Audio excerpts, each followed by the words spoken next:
नमस्कार और स्वागत है आप सभी का कथा क्षितिज पर, जहां हम दुनिया के अनसुलझे रहस्यों की पड़ताल करते हैं। आज हम आपको भारत की पवित्र नदियों के संगम पर घटित होने वाली एक ऐसी रहस्यमयी घटना से रूबरू करवाएंगे जिसने आस्था और भय के बीच एक अजीबोगरीब पर्दा डाल रखा है। माघ पूर्णिमा के दिन होने वाले रहस्यमय अदृश्यीकरण। भारत एक ऐसी भूमि जहां आस्था की जड़ें सदियों पुरानी हैं। यहाँ के हर कण में, हर त्योहार में एक गहन आध्यात्मिकता समाई हुई है।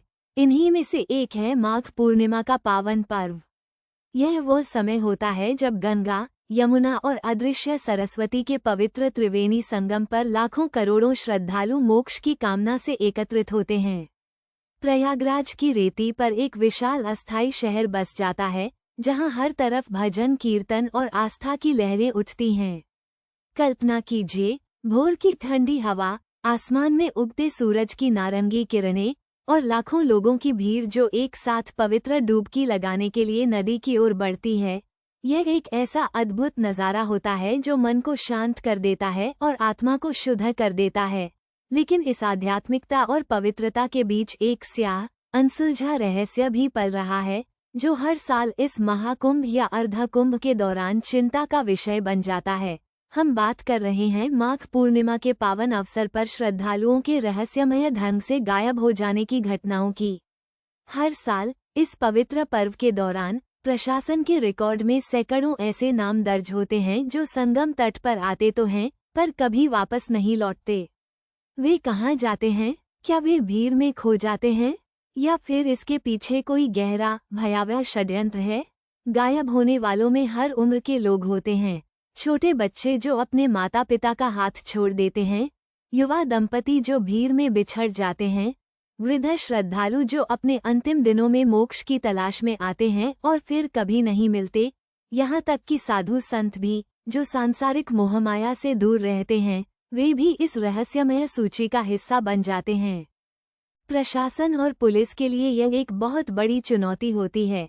इतनी विशाल भीड़ में किसी एक व्यक्ति को ढूंढना, वह भी तब जब अधिकांश लोगों के पास कोई पहचान पत्र या संपर्क जानकारी न हो, असंभव सा लगता है। कई थ्योरीज सामने आती हैं। कुछ लोग मानते हैं कि ये लोग अपनी इच्छा से सांसारिक जीवन त्याग कर साधु संत बन जाते हैं और भीड़ का लाभ उठाकर गुमनाम हो जाते हैं।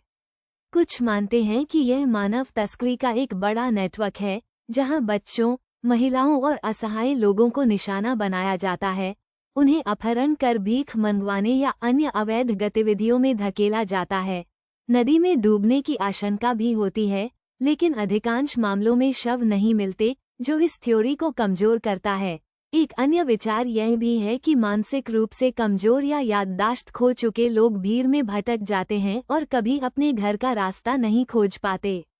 इस विशालकाय मेले के दौरान, जहां धूल, शोर और भक्ति का एक अजीबोगरीब मिश्रण होता है, किसी का भी खो जाना बहुत आसान है।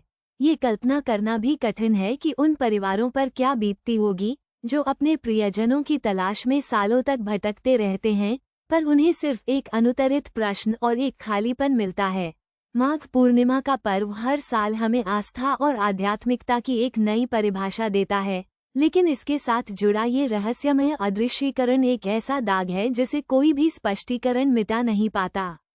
ये हमें सोचने पर मजबूर करता है, क्या इस पवित्र संगम की लहरों में सिर्फ मोक्ष का मार्ग छिपा है, या फिर इसमें कुछ ऐसे राज भी दफन हैं जो कभी उजागर नहीं होंगे? यह एक ऐसा अनसुलझा रहस्य है जो भारत की समृद्ध सांस्कृतिक विरासत के साथ साथ उसके अंधेरे कोनों को भी उजागर करता है। कथा क्षितिज पर आज के लिए बस इतना ही। अगले अंक में फिर मिलेंगे एक नए रहस्य के साथ। देखते रहिए कथा क्षितिज और जुड़े रहिए अनसुलझे अनकहे किस्सों से।